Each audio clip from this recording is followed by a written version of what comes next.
Blog Talk Radio.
Welcome to It Factor Entertainment Radio. Your host.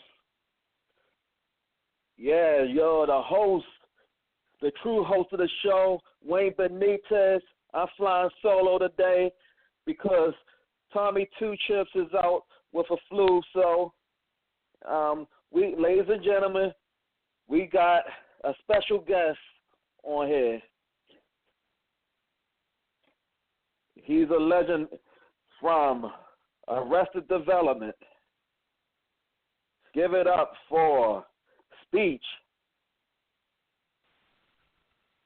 What's up, fam? What's up? Hey, what's up?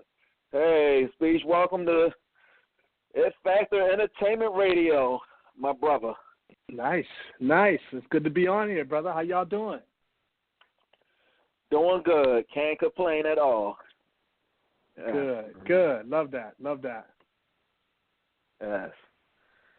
And I noticed that your tour has been doing very well, definitely. Your tours all over America and other countries, definitely.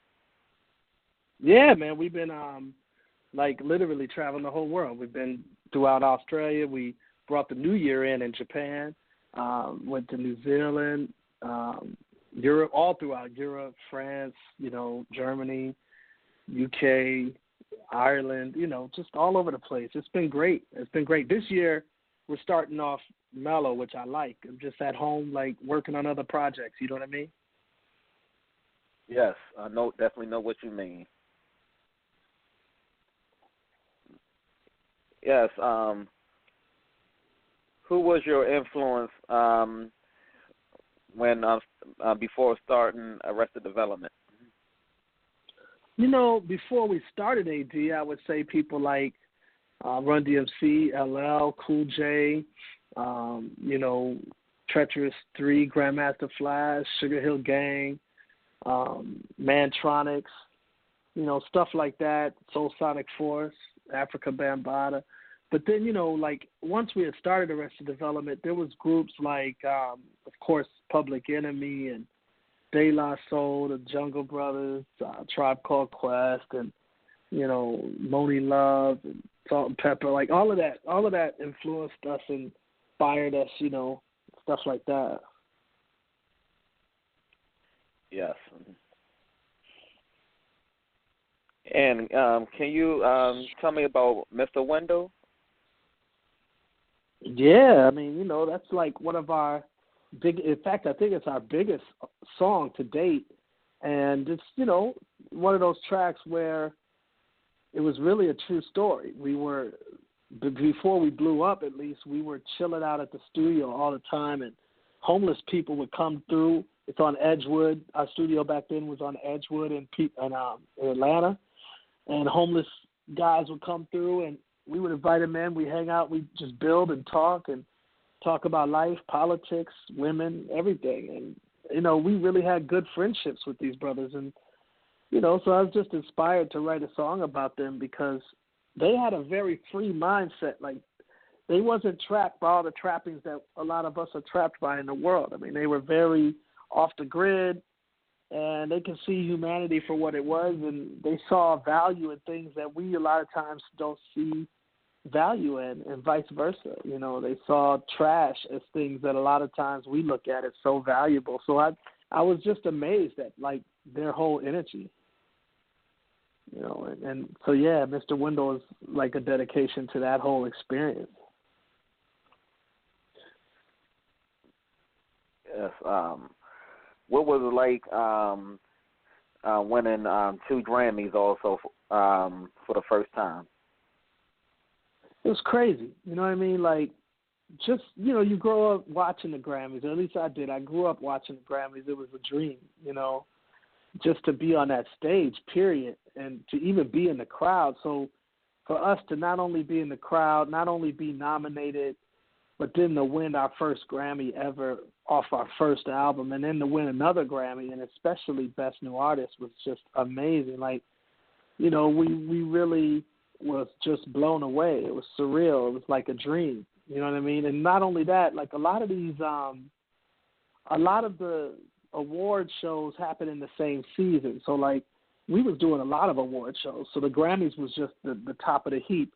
But we was doing a lot of other ones, and we was winning a lot of awards. So it was a lot of just, crazy life going on at that time. And it was buck wild. It was, like, amazing, really amazing.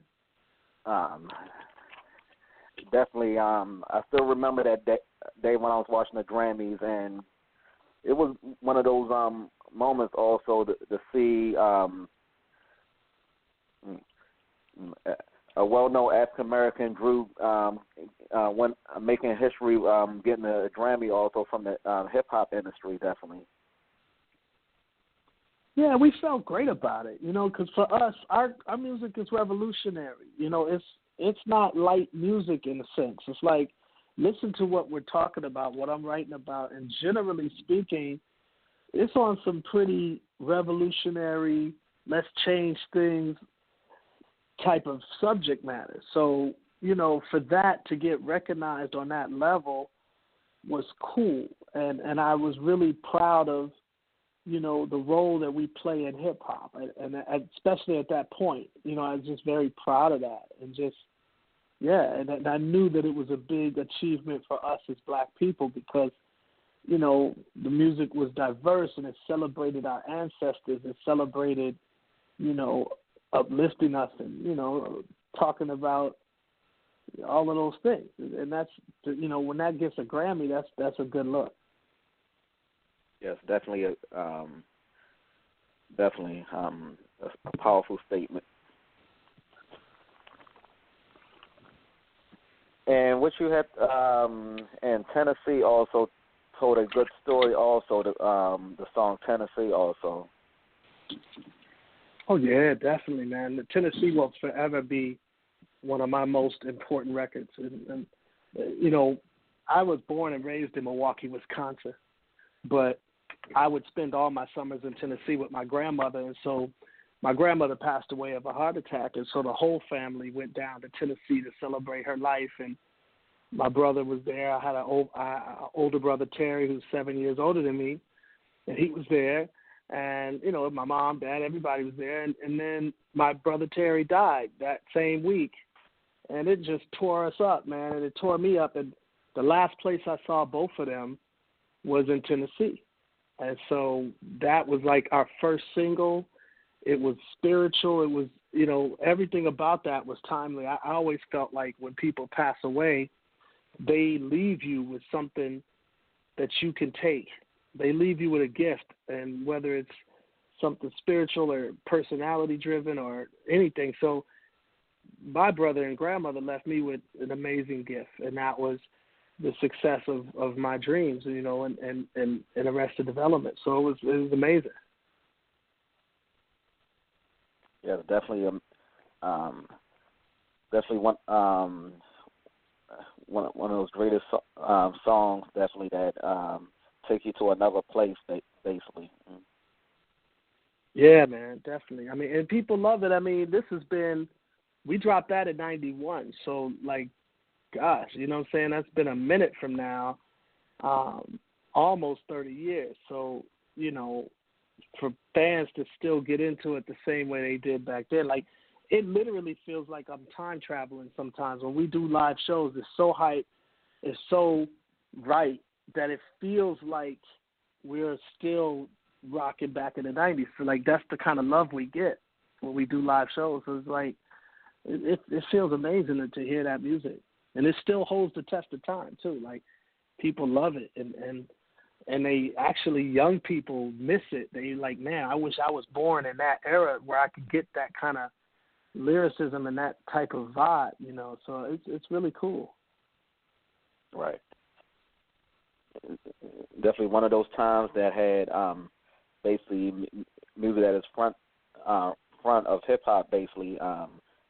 That was on top. Yeah, man, it was incredible. It was an incredible moment. Incredible moment. Yes. Can you tell me about Everyday People also? Yeah, that joint was our third single, and that was a surprise because we had another version of that song on our album, and I loved it but I had now become known for like a melodic style of rhyme because nobody had done it before me. And so I was like becoming known as that type of vibe. With Tennessee, it had that type of energy. And actually, no, People Every Day was our second single. And so I really wanted to follow up Tennessee with that type of melodic style. So I did a remix to the song and added like some reggae energy to it and the whoa and all of that. And it just turned it into a monster. I mean, like just such a big party song. Like people send me footage from Brazil. They send me footage from China, and Africa, everywhere, New Orleans. It's just always a party, man, when that song comes on. And it's just such a blessing. I'm so grateful. Yes. And I still remember it was actually playing at, even when I was going to NFL games, like during that time, like either the Redskins was playing the Giants right there in D.C., and it came on basically, and the players and everyone basically was dancing to the song basically. Yeah, I mean, like, I got footage of people marching down the street in New Orleans, during the Essence Festival, and black people rocking with the big bands and all of that, and they're playing People Every Day. I got footage, all over the world. It's just like, it's just so encouraging, you know what I mean? It's like, and especially for me as a lyricist, but also as a producer, because, I know that track still goes in, like, to see, people that are my idols, like Jazzy Jeff still rocking those joints, and like the place goes nuts. Snoop Dogg, backstage somewhere and puts it on, and his dudes go nuts. So it's like everybody really celebrates the music, which is cool. Right, and definitely the new generation is so knowledgeable about old school music more than ever, basically, and they wish they was basically in that era, basically. From my experience, the new school that I meet, they're not knowledgeable. I wish they were, So the ones that come to our shows, they're all the way down. Like, they get it. But I'll meet so many people, and not only do they not know Arrested Development, but they don't know Run DMC. They don't know Public Enemy. They might have heard the name, but can't recall a song. And, like, for me growing up, when I was in my 20s, man, I knew so much Marvin Gaye, and I wasn't around when he started dropping his first songs or anything. But I knew Stevie Wonder, Marvin Gaye, Earth, Wind and Fire. I knew all of that. I knew all the original rap, So, Crush, Cold Crush, and, Treacherous, and all of that stuff. And it was like, I was so much more of a studier of music. Like, I knew all of the Blue Note jazz artists. Like, just, we just studied music, studied it, especially the history. So, I don't know. It's, to me, a different energy. But our fans, the ones that actually come to the shows, they're definitely on point, and they love it. They miss the fact that they weren't born in that era. Yes, it was music was like basically on a social level, like it felt like a socialism, basically, like understanding the what's going on in today's society, still today, basically. No doubt like about it. I mean, that's what our music is all about.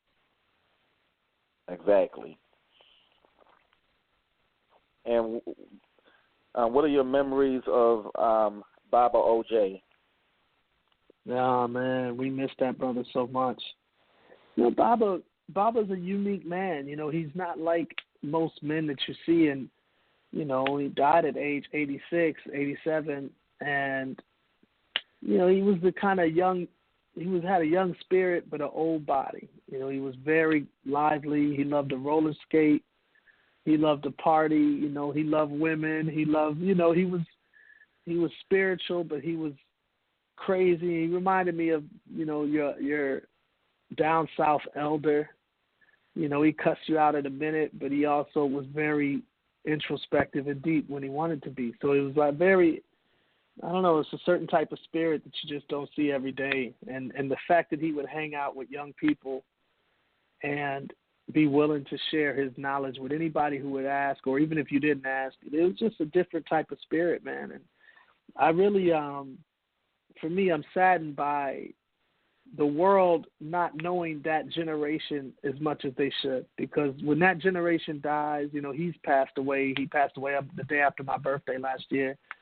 But when that generation dies, there's a certain special work ethic, worldview, hustle, love, community, sense of community that just dies with it, man. I don't think it'll ever be the same, because even the grandmothers now, they're not the same. Like the young grandmothers right now, they didn't have those same struggles that they had, that Bob and OJ's generation had. They didn't have that same straight up in your face oppression like they had, and you know, it's just a different type of human being that it made. And I'm really, you know, hoping that people that have their elders that are still alive and spend some time with them and get as much as you can. There's an old saying, quote that says, when an old person dies, a library burns to the ground. Now, I feel that way with my man Baba. Yes, that's true, definitely. And it's true that they also say that it's not that many big mamas like it used to be in the family. Nah, it's not like that. You know what I'm saying? You know, it's a different energy. And what was it like to have the top soundtrack in the movie Malcolm X, the Revolution song? A dream come true. It blew my mind. You know, Spike Lee literally at that time was my favorite black director. And I, you know, watched his movies and brought me to tear up. I was so moved by his movies, you know, School Days and you know, on and on, Do the Right Thing, so on and so forth. So it's like just to even be able to rap with him about our music was just blow away material. But then not only that, to follow up Do the Right Thing with an Arrested Development record on Malcolm X, the X film, you know, Do the Right Thing had, in my opinion, one of the best hip-hop songs ever, and that was Fight the Power. And that song with Public Enemy, the Bomb Squad, it's just absolute brilliant. And so we had to follow that up. We didn't touch that song, but let me say we put our foot in it, and I feel like we did a great song. And Revolution is, you know, it's a great song. It rocks today. We do it all of our shows all over the world, and it goes in. And I'm just really proud of the legacy, you know, to be able to work with such a great director, one of the best of all time for blacks, and then also for us to be able to lay it down like we did. Yes. And what's your thoughts now with all this police violence and police killing innocent black and brown people, and also with Donald Trump making America great again? All of these people wearing his hats and causing all types of racism and other acts.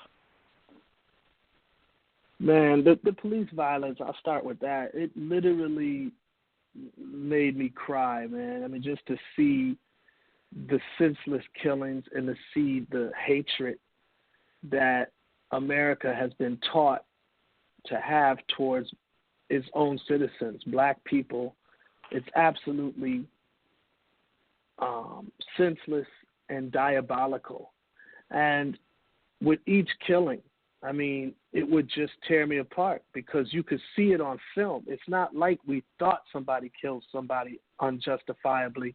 We saw it, and the accountability just isn't there. So I did a special, it's a mini documentary called Nigga Factory, and it's on YouTube right now. You can go check it out at brotherspeech.com. And I addressed the issue of where racism really comes from and why it's so deeply embedded in our society. So it's a deep documentary. I'm about to release part 2. I got part 1. It's a mini doc, so it's about 12 minutes long. I definitely want all the listeners to go check it out. It's at brotherspeech.com. Just push the play button. But anyway, it addresses why these police do this, why they feel we're dangerous, even if our backs are turned to them, why they feel we're dangerous, or why they feel that they are entitled to kill somebody who's not even posing a physical threat to them when they're black.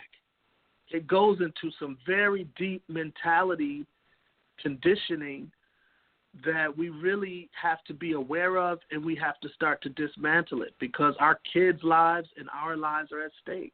And that's what the police brutality showed me. The Donald Trump situation is, to me, just an extension of what I just said. His racism is very real. It's very apparent. And he is just carrying out on an executive level the same white supremacist agenda that is basically in the fabric of America. He's carrying it out, and he's carrying it out in a more bold and straightforward way than a lot of other politicians do. Exactly. America wasn't ever great.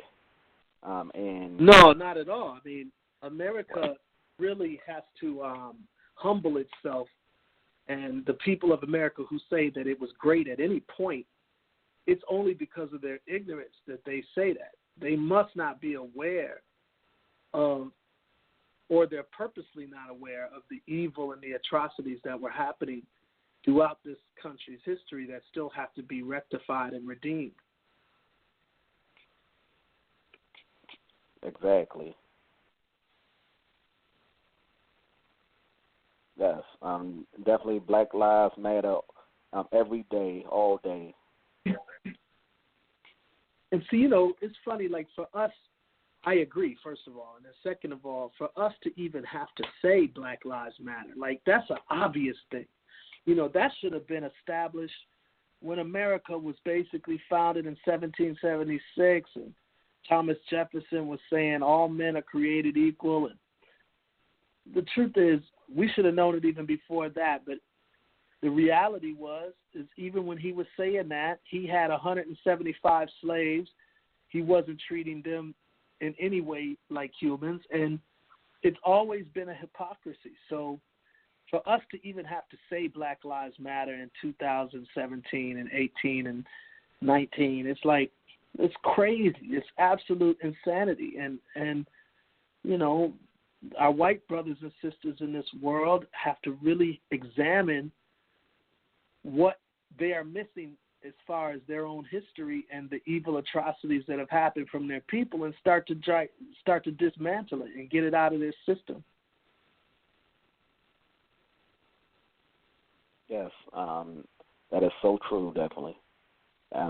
People got to stay woke, basically. Yeah, they got to stay woke. You know what I'm saying? And our white brothers and sisters got to get woke. They got to understand what's been happening. There's good books out there. Like one is called White Fragility. That's a great book. I recommend it for all my white friends, and I have numerous white friends, and I tell them, even though we're friends and they're not purposely racist in any way, I still tell them you need to read this because there's things that's just ingrained in you that you wouldn't even know you have. So any white listeners listening right now, there's books out there that can help you. But in essence, America has caused you to have a sickness that you may not even be aware of if you're white, and you need to learn about it and then start to heal because it's real. I don't even blame whites to an extent to have this sickness because it's been taught to them since they were young kids that they're superior to other people, that the world revolves around them, that everywhere they are the masters, they are the kings of it all. And so when they see movies where it's it's portraying the Middle East or portraying Africa, and you got white people playing the roles, they don't find that strange. But they need to find that strange. They need to be like, oh, that doesn't make sense. This is Africa. Why are we all up in the picture? What's going on here? You know, this is Egypt. This is ancient Egypt. Why are we the main characters in this film? Or so on and so forth. Exactly, yes. Exactly. And then also you had some of the bigotry when they were displaying about the movie, you know, the Black Panther comic book movie from Marvel. And yeah. Yes. Yeah, it's crazy. I mean, many white people wouldn't come out to see it during the times that we was going out to see it. They waited until after it was sort of over for us, and then they went to go see it. I mean, like, the racism is so embedded. It's so much a part of American culture. It really should be the number one issue of all politicians, no matter what side of the aisle they're on, because it's the number one issue in this country. Exactly. And they definitely don't need to make a mockery of it or trying to be so fake about it when it's time for them to be elected or get in office. Not at all. I mean, I was just seeing an interview with Cory Booker on The Breakfast Club. I didn't see the whole thing, but I saw a little bit. And Charlemagne had asked him, you know, what is your plan for black people? And he couldn't answer. And the reality is he's black. I'm sure he's a cool dude. I've never met him. But none of the politicians are prepared to answer what they need to do for the black vote. And that's just an amazing reality. They don't even have a plan, you know, so they got to start going to the drawing board and coming up with ideas of what they want to do for black people. Right. There's a couple like Bernie Sanders and Tulsi Gabbard, and they basically put progressive and socialism also, along with Andrea Castillo, also a socialist, and they want to smear their own party, smear them right there because they don't believe in selling out to billionaire corporations and stuff, and for the people and stuff, and they go right after their religion, like, oh, she's they have a problem with her being Hindu running for president or Samoan and like this, and it's like, why is the Democrat regime and even the mainstream media belittling her as like it's some type of racism and stuff? Yeah, it's crazy. I agree. I mean, in the socialism platforms that, you know, like Bernie was what I think he called himself a democratic socialist or something like that, and you know, Cortez, I like her energy. She's got a great vibe, and you know, it's a lot of really new, fresh blood, and I think it's beautiful. I think, you know, it's time for some major changes, and I really hope that they're able to make it far. I know I'll be voting. I always do, though. I believe in voting, and I vote for the best candidate that's on the ballot, and then I try to vote for what's going to help us the most, and so on and so forth. So yeah, man, it's important. Yes, it definitely is, definitely. Also, can you tell me about your latest albums?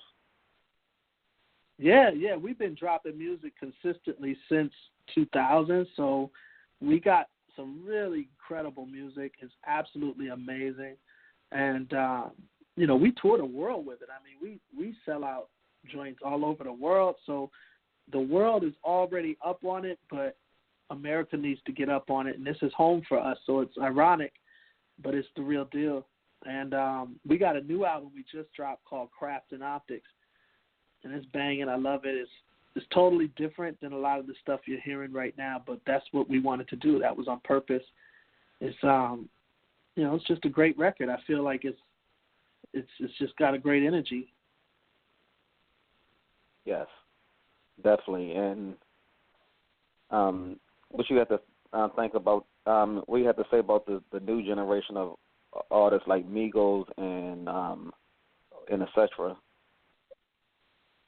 I think that there needs to be, well, here it is. If there's not going to be balance, then I feel that it's dangerous, because the messages are usually about drugs, strip clubs, money, and violence. But if there's going to be a lot of balance, and a whole lot of balance, not just one or two other type of artists, but like it was back in the early 90s and the late 80s, where you had NWA coexisting with Public Enemy, coexisting with Tribe Called Quest, Arrested Development, Hammer, Young MC. I mean, it was just everything and everything, everybody and everything in between. So you had booty music from Miami, you had gangster music in LA, you had conscious music in New York and the South, you had dance music from New York. So to me, all of it was on the charts, all of it was on tour, all of it was doing good. That's not the case right now. So right now, you got some conscious artists. Nobody knows who they are in the mainstream. You got only groups like the Migos or Cardi B or artists, I should say. That's where it's dangerous. If you only got that message resonating all the time, every day, all the time, you are creating a worldview for an entire generation. There was somebody that said a quote, "Give me the song, let me write the songs for a nation, and I don't care what the lawmakers do." And I'm paraphrasing the quote. So their point is, if you give me the songs, I got the nation. I don't care what the lawmakers do. I got the entire nation, and I believe that. The songs, the music, the artistry is the key. People think that it's mirroring the world. It's not true. It is telling the world what to do. It is creating the reality for the world. When Obama was in the White House, he wasn't initially ready to say that gay marriage was cool. He was willing to give them equal rights, but it wasn't cool. The whole entire nation was pretty much on that same tip. Obviously not gay people, but pretty much on that same tip. But as television started to show more gay marriage, show more gay relationships, so on and so forth, the whole nation started to change their opinion on the issue. It's the same difference with anything. So my point is that when the music is talking about brothers killing brothers, dogging the sisters, calling them H's and B's and all of that, and selling drugs and talking about riches and all of that. That's what everybody, I know it's not everybody, but that's what so many people want to get on that tip, and that's what we're seeing. So we got to be able to have way more diversity. I mean, like way more diversity. And if we get back to that, then I'm cool with Migos. I feel like they have a right to be on the tip that they're on. But there needs to be a ton of other stuff balancing all of that out, or else it's an agenda. That's like a campaign to wipe out black people's culture, real black culture. I ain't talking about black culture like twerking and all of that. I'm talking about family and values and history and dignity and all of these things. It wipes all of that stuff out. Exactly, yes. That is so true.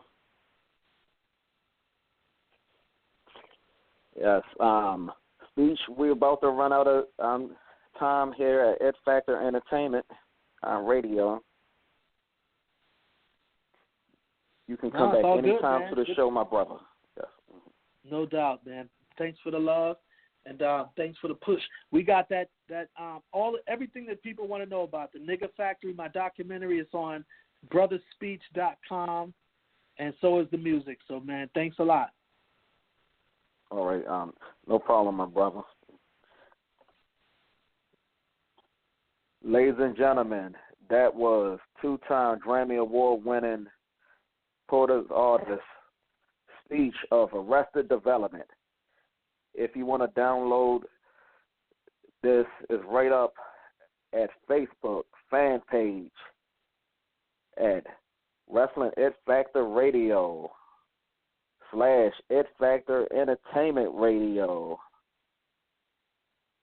or you can hit on up at Blog Talk Radio industry.com/Wrestling It Factor Radio. This is Wayne Benitez signing off. Later.